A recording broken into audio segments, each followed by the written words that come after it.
So welcome everyone to today's InnoHive session. We're delighted that you can join us, and we are very excited to have Matt Morris, who is the Chief of Staff of Astra, which is the RAF innovation program, with us today.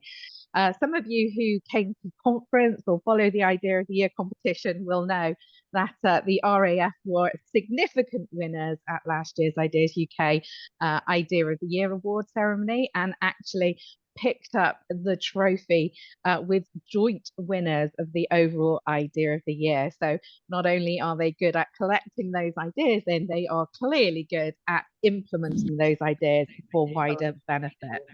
So rather than me talk further, I am going to hand over to Matt to introduce himself and the program.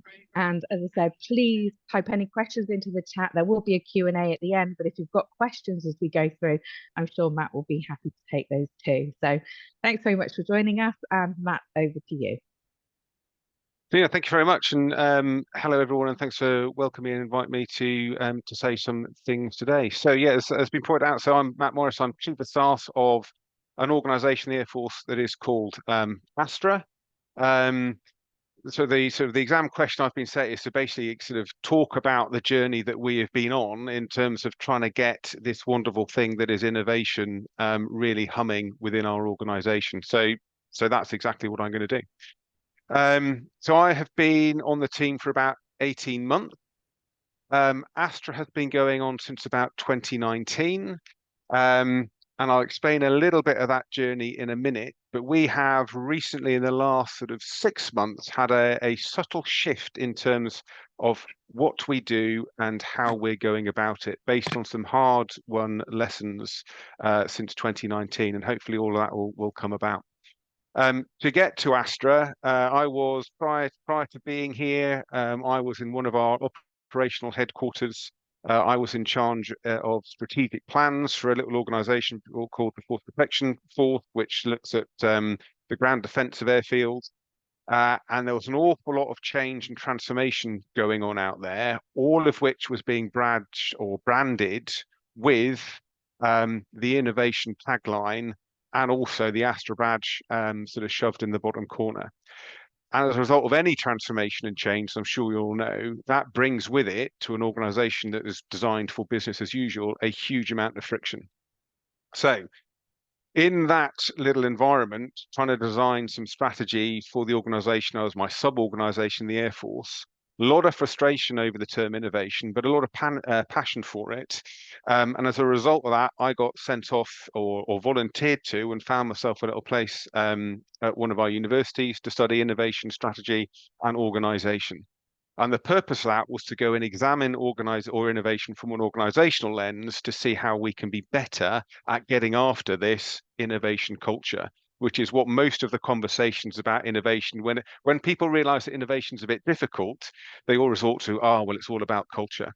So my little trip to university was all about trying to view innovation through an organizational lens, and the results from that adventure as a student again, which was fantastic, having been away from it for a while, has kind of led to some of the story that I'm going to talk to you about today. So that's a little bit of background about me, and hopefully I will now go on to the next bit. I am driving the slides from my kitchen at the moment. There we go, I can do it. So that's kind of the context that I'm going to talk about today. So Innovative by Instinct, that was all about meeting the challenges of the contemporary environment. That is the mantra that has been pushed down from defence since about 2015. Calling for innovative mindset, innovative culture. What does that actually mean to us? Going out looking for a framework with which to understand what that means, and I'll talk a little bit about concept of organisational ambidexterity, which I'm sure most of you will be aware of, and then fixating on one particular part of that, which is building the architecture, which is kind of the handrail for the route that we have been on. So if I start with this then, so why is innovation important to the Royal Air Force? So what you've got on the screen there, Global Strategic Trends, that's the 6th edition, written in about 2018, I think, which describes the strategic landscape of which the military, MOD, will be sitting in and trying to do what the military is designed to do. Within that, if you can go access this, it's an open source document. It's a fascinating read, and it tells the story that I'm sure we're all aware of, in that the world is changing at pace everywhere. And that's in terms of social change, in terms of demographic change, it's in terms of technological change. And not only that, it is the pace of that change. And so within that, or that particular context, if we as an organization want to be the best version of ourselves, we need to be able to keep up with that change. So if you sort of distill down what that global strategic trends narrative is, it's basically everything changing everywhere all at once at pace. And the question is, how do we get after that? The answer that came down 2015 national security strategy. So I've just pointed, this was written about 2018, 2020, yeah, about 2018. But the previous iteration of global strategic trends was already highlighting this particular problem set. And the national security strategy of 2015 that said, if we are going to succeed, we need to be an organization innovative by instinct. Easy for me to say. It talks about culture, it talks about mindset, and the words like climate comes in. And basically in 2015, a start gun was pulled by the MOD to say, defense needs to be better at innovation. And it was the mantra. And money was thrown at it. And all of the chiefs were held to account, said, you've got to be innovative. What are you doing about it? So the pictures I've got at the bottom there, on the right-hand side of the screen as I look at it, that basically cued a million graphics like you can see there, a million light bulbs exploding, innovation. Everybody suddenly starts reading about innovation, and there's a charge to get after the subject. And that's cool to a certain degree until you start, because when you read the books of innovation, as I'm sure you've all done, it kind of draws you into, it's all about creativity, right? It's about flat structures, it's about incubation, curation, all that side of stuff. And that's cool for getting the ideas.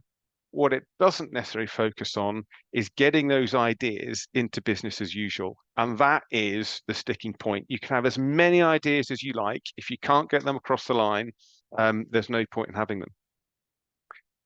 So from an Astra perspective, back 2019, we formed up, and the purpose of Astra was basically, it was an organization that was meant to be weaving together the multiple innovation initiatives that were kicking off across the Air Force. And it was, the tagline that went with it was, Astra is every step of our journey to the next generation Royal Air Force. And it included transformation projects, and it included grassroots innovation projects, and it included things like the Rapid Capabilities Office. It included StratCap, our strategic capability piece. And all this change going on at once, and it was a really muddled landscape. And Astra was trying to weave a narrative to say, all this change is good, it's going to be painful, but it's all for the better, if that makes sense. And it was a little bit sticky. We weren't really getting a huge amount of our grassroots innovations or our sort of organization innovations across the line because of organizational friction and all that sort of stuff. And that's kind of where I came in, looking at my looking for a theoretical framework, which say, so we know what we need to do. It should be obvious, it should be easy, but what's the problem? And one of the things, the lessons we learned is we need a conceptual framework which to help organize what we're trying to do. And that conceptual framework that we're using at the moment is organizational ambidexterity. And for those of you keen readers, on a lot of the sort of the good books out there at the moment, they all have the thread of organizational ambidexterity, all the good ones, I think anyway, have got organizational ambidexterity as a kind of a thread within there, whether it's explicit or not. So what is organizational ambidexterity? So it's the ability to conduct what the theorists, so the likes of Michael Tushman and Michael O'Reilly, no, it's not Michael O'Reilly, I can't remember, doesn't matter, Tushman or O'Reilly, who are the key sort of architects of where we are at the moment with this at the moment. So it's conducting explore activity and exploit activity simultaneously. And more importantly, it's about finding an optimum point on a continuum with exploration at one end and exploitation at the other end. If we explore a little bit in terms of what that is, exploit activity is all about succeeding today. It is a form of innovation. And a lot of people don't understand this, but it is, or don't realize this, but it is a form of innovation. It includes incremental innovation. It includes continuous improvement. But it's about short-term fixes and quick benefits. It's getting after those innovations today that will have an impact today. And explore activity is more your innovate for tomorrow stuff, and it's radical innovation, it's divergent thinking, risk taking, all that sort of stuff that you can read on the screen. And it's about looking at what's over the horizon. So they're on a continuum. When you start talking about innovation, most people start getting drawn to the explore end of the spectrum. That's what kind of they're trying to think of the next technology that is going to be utterly disruptive, mind-bending, and all that sort of stuff. And that's absolutely part of the survival, the long-term survival of organizations. If you can't spot those next things coming and catch those waves, you will fail. So it's absolutely part of that. But the problem we have with trying to find this balance on the spectrum, if you only focus on what's coming over the horizon, you will fail because it is incredibly inefficient. And there are so many bets that you need to cast to make sure you're catching the right wave. There's no guarantee. So you've got to do just the right amount of that, whilst also making sure that you're optimizing your business today. But if you only focus on optimizing your business today, focusing on incremental innovations, those continuous improvements, that generally leads in the business context to reducing removing inefficiencies and basically getting the organization to a point that it's got some organizational inertia, because all your incremental innovations usually are driven about being so good at your business as usual, you haven't got the capacity to think about what the next thing is. Or if you do understand what the next thing is, you haven't got the capacity to do anything about it. So you've got to find that balance. So good things that the academics say: organizational ambidexterity is essential to every organization today if it wants to survive. Finding that balance is the A-level question. Primarily because the pace of change, technological change, is so fast. What you may have thought was over the horizon 10 years ago is, over the horizon today can be with you in a matter of years and not decades, if that makes sense. So yeah, incredibly difficult to achieve. So that's cool. We've identified a framework, and we've identified that it's absolutely essential for all organizations today, and we've identified that it's incredibly difficult to achieve, which isn't necessarily helpful unless you can start to map out or get some guidance as to how to get towards good on that.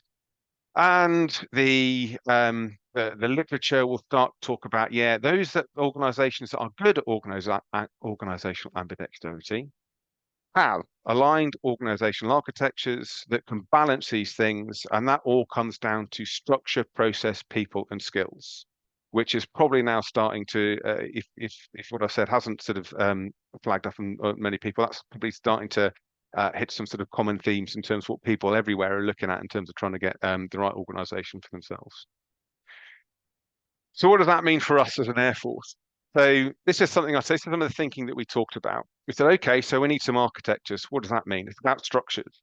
It's about having various elements of the organization that can cope with business as usual, but can do those bits of innovation that we need and pull together in the right way. So they're not conflicting in the same space.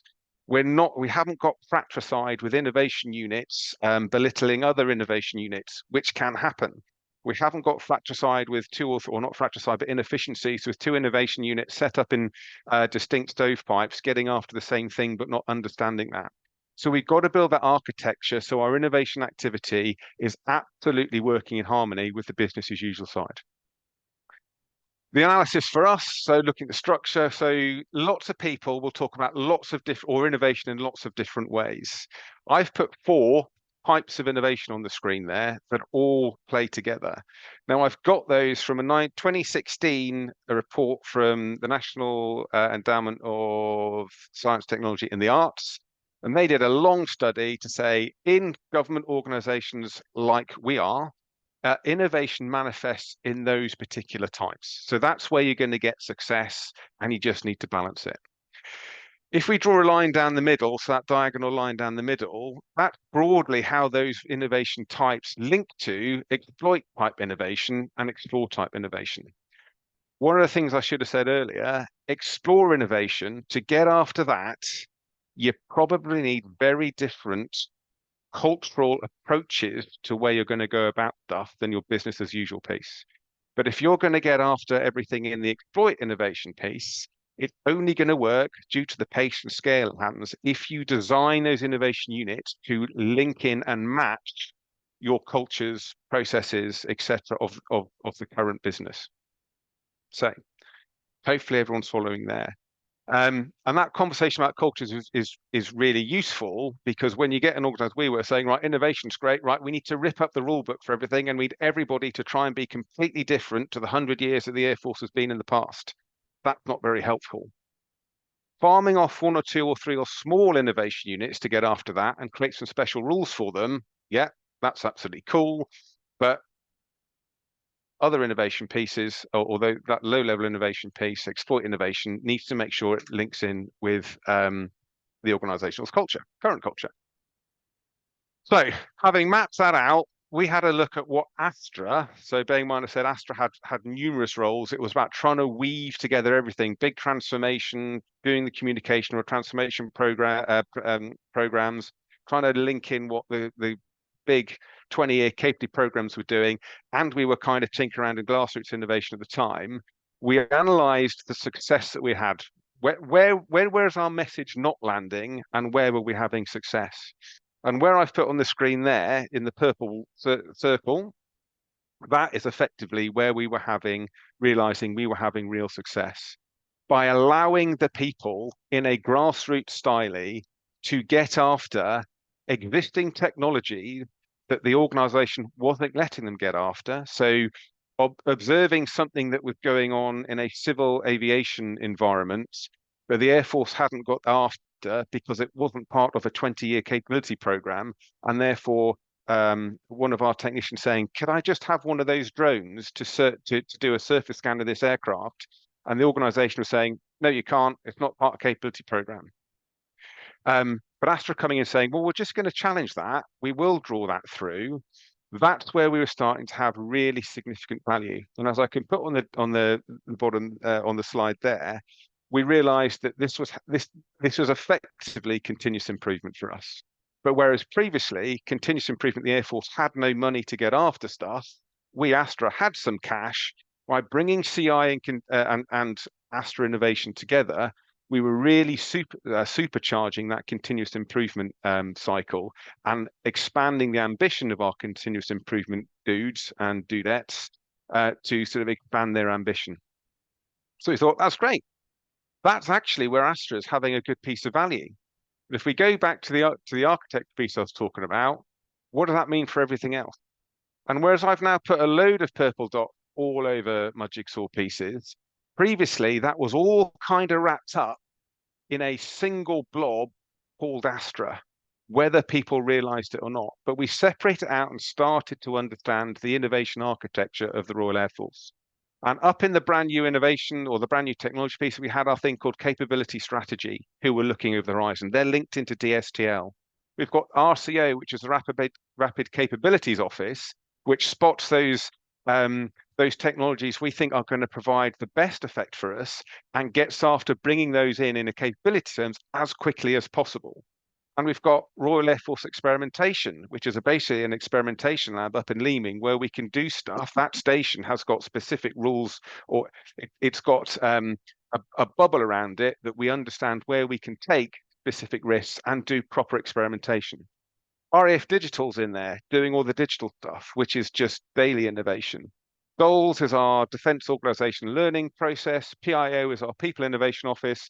And AOM is the Air Operating Model, which is some structural innovation that was going on.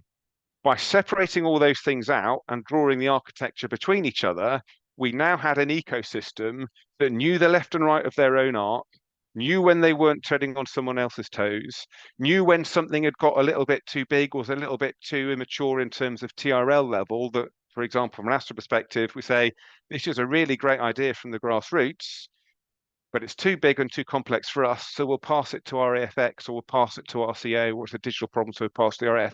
It just starts to have a really living ecosystem, where the term ecosystem prior to this piece of work was often talked about, but no one really understood that architecture and where we needed to go with each other. So pause for breath there in case anyone's got any questions or any points of clarification of anything I've said so far. I think I've got away with it. So the so what of that particular, okay, so that's where we now knew we sit, or where we sat, or where we do sit within the RAF sort of innovation ecosystem. So what's our strategy for getting after that? And hopefully you can see from the screen there, our strategy, our Astra strategy, as of sort of September last year, is we are focusing on grassroots innovation, which includes innovation as we were doing at Astra Innovation, which was just getting a bit of cash and giving people an idea, challenges, which is bureaucracy challenges, and continuous improvement. And bringing those three things together to be a really complementary cycle of activity. We've defined grassroots innovation as it is on the screen there, voluntary innovation, development and implementation of good ideas by any member of the whole force. So that's regular reserve civil service, regardless of their role or seniority.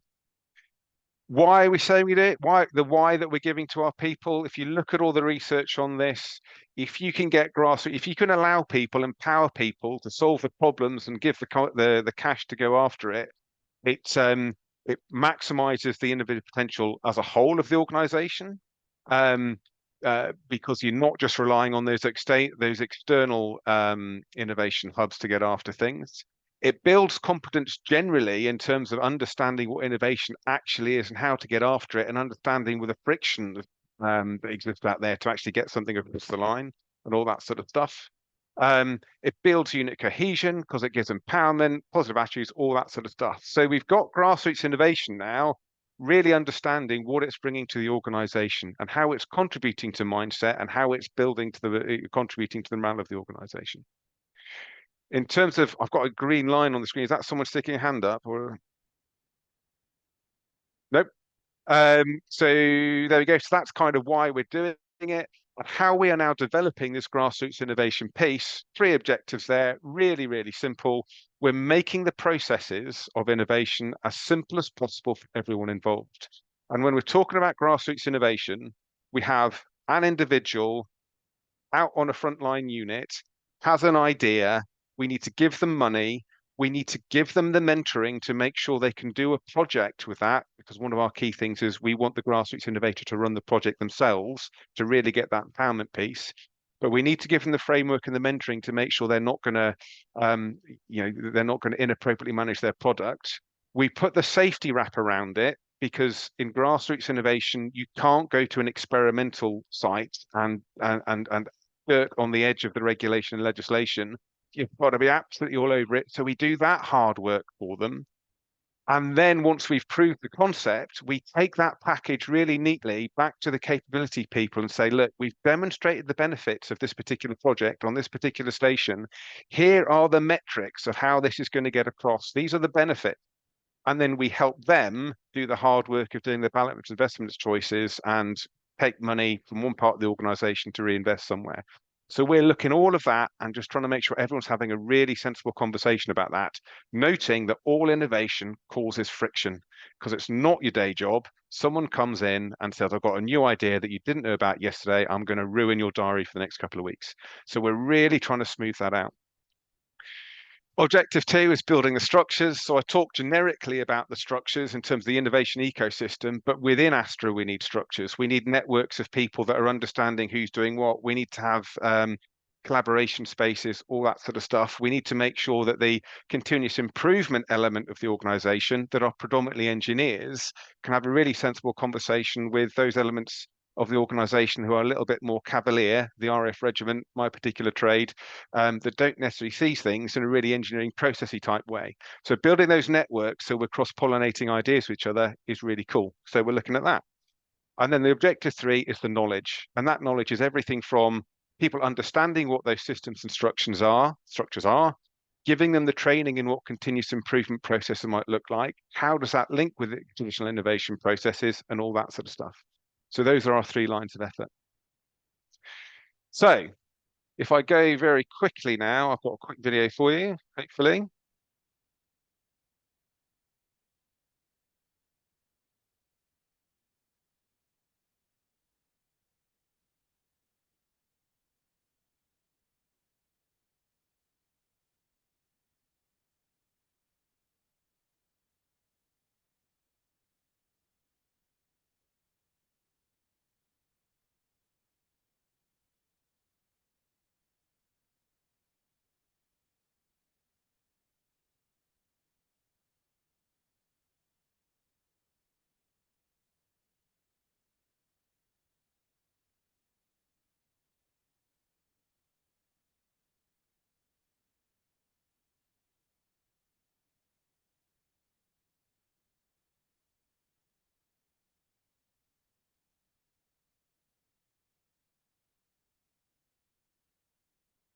Question, is there any video sound? Because we cannot hear any video sound.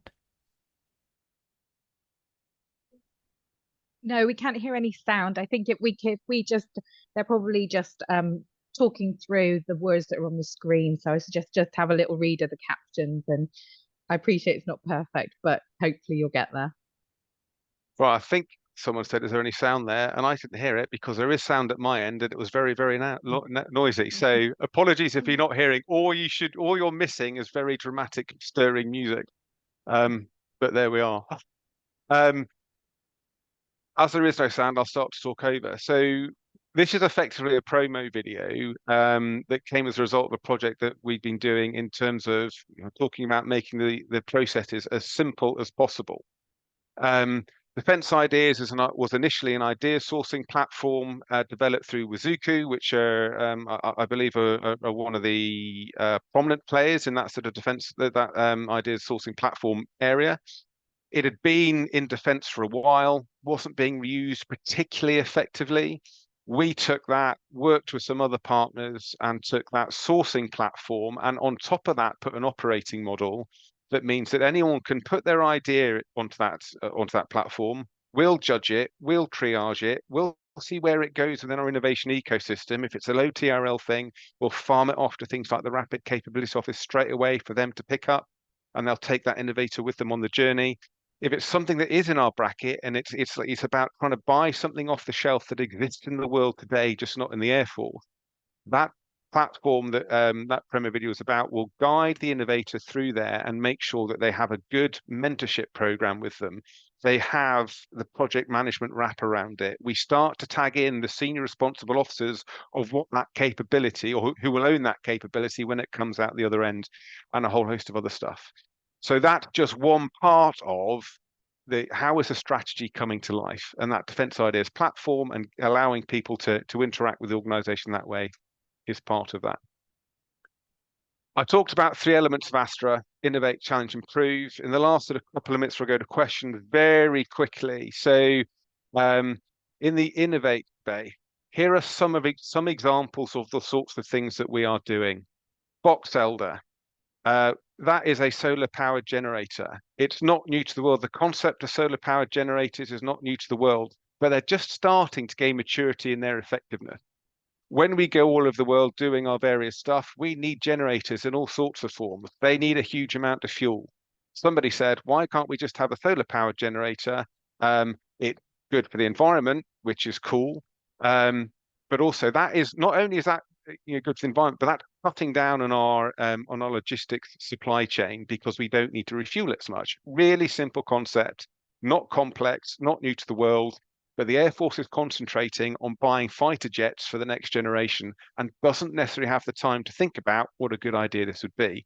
And grassroots innovation has been able to hold that as an example up to the Air Force to potentially be brought forward. And that's going through the process of considering whether it's a business as usual thing. We got lots of VR space stuff going on. So that Project IT2, all I will say, the virtual reality world is so accessible today. People are writing code in their own kitchens. And so getting after projects and allow them to bring that sort of stuff into the environment, so much success in that space. Filter efficiency. Fuel, again, really important to the Air Force. Dirty fuel in an aircraft that flies is a bad thing because the aircraft falls out the sky. We had a very antiquated way of checking for the particulates in fuel. It was a very robust process, but it involved samples being done over a number of days, and every certain cycle, samples had to be sent off to a lab in the country. That red box effectively brings that lab to the front line. Again, really simple stuff. But that's where we start to see continuous improvement of processes being enhanced by introduction of a piece of tech. A survey, and the end, I talked about that earlier. So the P8 aircraft was designed to fly as an airliner. It now does maritime patrol, so it flies low, no longer straight and level, turning lots of G, lots of stress on the aircraft. It has a very rigorous inspection regime. Part of that inspection regime involved 3 people crawling over the aircraft looking for fatigue with their eyeball. It took about 3 days to check one aircraft. That drone that you saw in the video I just showed and also on the screen basically does that inspection with a drone and a scanning device on the drone. It does it in 30 minutes. And it builds up a really, really accurate map as to how all the planes in the fleet are fatiguing. And from the engineering space, what they can do with that data is huge. Really simple idea, not new to the world. It was happening in another air force. And in the civilian world, we said, why can't we bring that in? And again, the program for the P-8 aircraft, I've never considered that they might need a drone. So we have used our processes to short circuit that system and now put that into the program. Challenges I'm going to talk about very quickly. This is policy innovation effectively. Look, Air Force has got 100 years of bureaucracy and policy that has all been accumulated over the years for very good reasons. We just need to look at that bureaucracy every now and say that is stopping us getting after something. The full coverage anti-G trouser patch is one example. Anti-G trousers for fast jet people. There was a wear and tear piece on those anti-trousers, which meant that they needed to replace them quite regularly.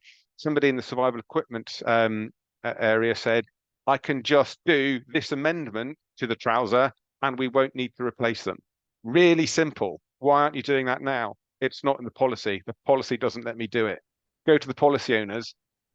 Is it true that they can't do it, or you just didn't think to allow them to do it? And it was the latter. Just didn't think to allow them to do it. So we're changing policy to have an effect as well. And the improvement space, I'm not going to go there. So this is just continuous improvement in its best possible form. But previously, continuous improvement, I didn't really have any cash. It always looked at the process. How can we do things in classic process or through classic process improvements? And now we're just, that process of the DMAIC process and continuous improvement, defining the problem, measuring the problem, analyzing the measurements to propose improvements, to then bring those improvements in. Linking continuous improvement with our innovation space has provided a significant amount of benefit. I think this is my last slide. I talked about building structures in the Air Force. Collaboration, absolutely a really cool part of this. We've got stations all over the world.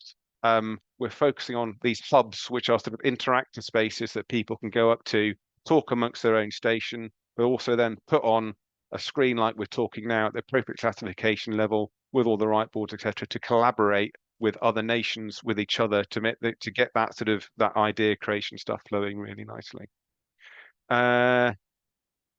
Lots of comms. Comms is key. Comms. Got to tell everybody what you're doing, why you're doing it, and convince them that it's a good idea. And Nikki, who should have been with me today, but unfortunately got pulled elsewhere, that's her full-time job. So communication is absolutely vital to this space. And I think I've accelerated a little bit towards the end in the interest of time. But that's me. Hopefully that was useful. Hopefully I didn't rabbit on too much. Any questions? Thanks, Matt. That's brilliant. Does anybody have any questions? Can't hear you, Zine, if you're talking. Hello, can you hear me? Yeah, I can hear you. Can you hear me, Matt? Can you hear me, Matt? Oh, no, Matt, I think it's you. So Matt, if you can't hear us, let's see. Maybe we can. If I stop his sharing, let's see. Hi, Matt, can you hear us now?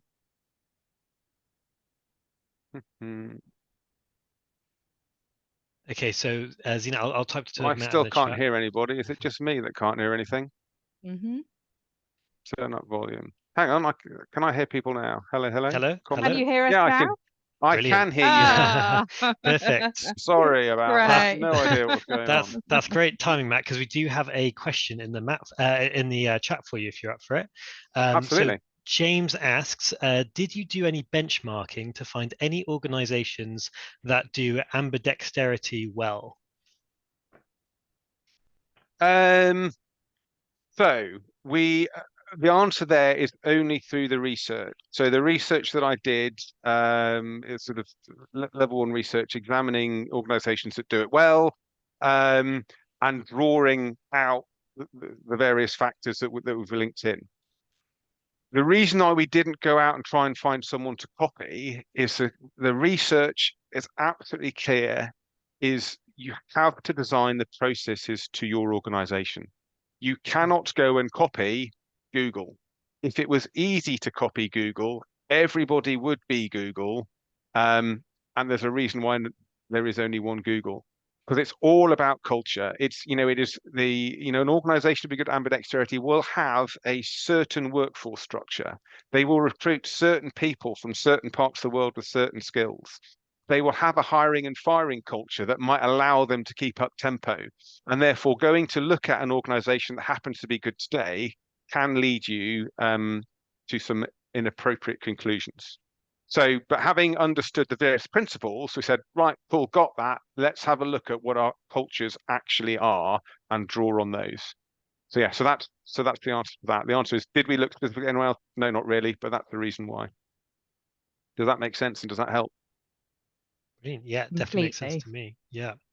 Brilliant. Well, any other questions, please do either raise your hand or unmute or put them into chat. Any more questions I have whatsoever? got one Oh, actually, go ahead. Matt, while people are having a think.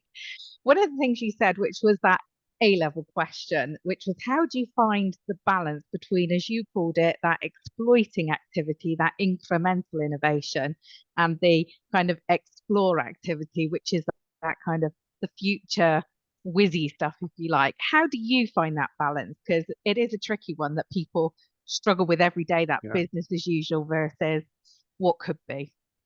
Absolutely. So the answer from an organizational perspective is we take when you the literature will talk about numerous ways of doing ambidexterity. One is structural ambidexterity, where you have a completely separate organization that does all your over the horizon explore thinking all the time, and you only speak to them when they come up with a good idea. You've then got contextual ambidexterity, which is probably the sort of the Google model, where everyone's encouraged to try and balance the exploration alongside their daily business. But that only kind of really works with tech companies and startup companies in particular. What we did is just passed it all out. Said we have got structural elements. The defense has DFTL, and they are doing explore on a daily basis with some of the cleverest people in the UK. We just need to link in with that. And we've got an organization that does that and its capability strategy. And we've now got an organization called the Rapid Capabilities Office that kind of sits between the two of those to say, brilliant, let's let those things that we're starting to see some really good trends in, and it can be anything from trying to think some things they're looking at, quantum and stuff like that. How do we get after that and really trying to speed things up? So we have got organizations that are looking at that explore piece. But we've now given them firm parameters of what they're looking at. We're saying only look at the explore space. Don't drift down to what we're doing because we're doing that. And equally, if we get something that seems to be a little bit wacky, crazy, low TRL, we no longer try to have a go at it. We pass it up to them. So that balances that structure. In terms of what we are doing at the grassroots level, is we're just effectively using the accessibility of and the pace of technology to just expand the horizons in terms of what is achievable in the continuous improvement realm. And that's the bit that we're getting after. That clearly then gets to the point that you might overstep your boundaries quite quickly, but we're now very disciplined in knowing when to pass that up to another element of the organization. Yeah, I guess what you did really well is like you said, people talk about having an innovation ecosystem, but you properly mapped it. So you understood the different elements at play. And like you say, then are able to feed into kind of the correct, I guess, avenue for each area. So yeah, thought that was great. We actually have got another question in chat. Sorry, Matt, carry on. All I was going to say on that particular point is that's certainly the plan and it is working, but don't underestimate the effort of that continual conversation to make sure those communication channels are there. It is a hard slog, but a rewarding one. Sorry, go on. Yeah. No, thank you. We've got another question in from Lisa, actually. What was your biggest frustration, if any? Biggest frustration. So if it frustration in terms of innovation in the Air Force as a whole, was that cluttered landscape. The innovation word had been used as a toffee hammer on the organization, and we just had this fracturing of people getting after everything in innovation, thinking innovation was about, well, it's about breaking rules, it's about failing fast. But failing fast doesn't mean an aircraft falling out of the sky. That's not what failing fast means. So organizing the organization's brains and understanding in terms of what innovation was what drove me to say, this is ridiculous, I'm going to go off to university. Which was a great decision. So can't complain about that. So not frustrating at all. So that was, I suppose, the frustration that drove us to where we are. I suppose the biggest problem is, we've still got to get more things crossing the valley of death, and we are now better at holding up evidence as to why innovation is good. We're starting to get the wheels of motion to drag that excellent proof of concept into capability business as usual. But that's the bit that we still need to speed up. And those daily conversations and the fact our organization posts people out on a weekly basis. No one stays in a job in the Air Force for more than 2 years. So across the organization, you just get a team purring away nicely, understanding what innovation's all about, and half of them post out. So that constant education can feel frustrating at times. Yeah, Hopefully that answered well. No, thank you for that answer. I really appreciate that. And I know we're coming to the end of time, but we've got 2 quite interesting questions. So if you're good to carry on for just a couple of minutes, it would be I am absolutely great to ask. Brilliant. So this is an interesting one that a lot of companies, I think, struggle with. And basically, it's when you find a success, so you've implemented an idea, you've got an innovation. How do you get that used more widely? So how do you go from maybe 1 or 2 pilot areas to across the whole of the RAF? There are 2 ways that we do that. And it depends on I suppose, the flavor of the idea that we've got. If we've proved it at one station and it's a really low value piece, and it's not a particularly complicated, it's not complicated in terms of legislation, regulation, etc., of which we've got a huge amount of, provided we can take that to one of our capability role officers, say, are you okay with this? And they say, yeah. And we basically, we draw out a little bit of a quick capability map that basically says, right, we don't need to bring this as a capability. This can be something that we just keep as rapid purchasing. So we get it in that space. We can just take the idea and we do what's called flat packing. So we say, this has worked well at station X, RAF Leeming, for an example. We will then, my boss, the group captain, who's the same rank as all the station commanders, basically that's his part of the networking, and he picks up the phone as conversation said, look at the value that is happening on this station. You can have the same value on your station. And it's literally, and if you want it, you just need to buy this piece of kit that we've already loaded onto one of the service catalogs where you can do rapid purchasing of stuff. Here's all the safety and regulation you need to be aware of to put it into your thing. And it basically diffuses that way. So that's one way. The things that are a little bit more complicated, so the drone that I'm talking about, that we showed earlier, we have to bring the capability project on the journey with us. So we have to say, look at this thing, look at the benefits, and then our capability organization then needs to do the hard yards of bringing it into the program. We've had a lot of success with that, and they are starting to do that work. And we've also, because we've got it into the capability sphere, they have now made the mental leap to say, well, it's not purely applicable to that aircraft type. Clearly, this is applicable to all our aircraft types. And so they are now driving that diffusion, pushing that idea out into the other aircraft programs, all of which have got detailed contracts, as I'm sure you're aware, that will say, how is inspections done? At what rate are the inspections done? So bringing in a drone that increases that inspection time, that's a conversation for them. But it's now just, the evidence is there. They just need to do the hard work to make it happen. Yeah. So the kind of sharing the benefits, and sounds like quite a senior level sometimes as well, to ensure that buy-in as well as that sponsorship piece being critical. So the final question we've got is, how do you turn a no to a yes? Which I'm taking to mean maybe you mentioned some red tape can get in the way, and sometimes people historically have said no. So how do you turn that no to a yes? So the way we do that was hard evidence. So when we start a project, we will couch it in terms of we do just enough. We have to run a rule over it. Not all ideas are great, so we do just enough of a look to say, do we think this is going to add value?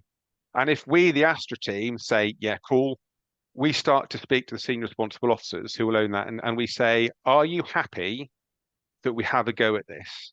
And we ask them to come back with, if it delivers against the following metrics, yes or no. So we ask them to tell us what good looks like. And at this point, we're trying to stop them saying, no, I haven't got time. We're saying, don't worry about it. You won't see any of this. This thing that we're talking about, it's clearly enough of a good idea for us to have a conversation, but what does success look like for you? That then shapes the KPIs of the project. We set the innovator off to deliver against those. And if they don't meet those KPIs, then we say, well, it was a great adventure, but we haven't met those KPIs. If we nearly meet those KPIs, we might be in. So if you talk about the press, pivot, kill sort of mantra, it doesn't meet the KPIs at all, it's a kill. If it nearly meets the KPIs, it might be a pivot to something else. If it does meet the KPIs, then it's a press, if you like. And so we go back at the end of that project report, back to the senior sponsor, said, you said if it proved against these KPIs, you'd be interested. It has. And then we have the conversation about, it's very difficult for them to say no at that point. Thank you. Thank you.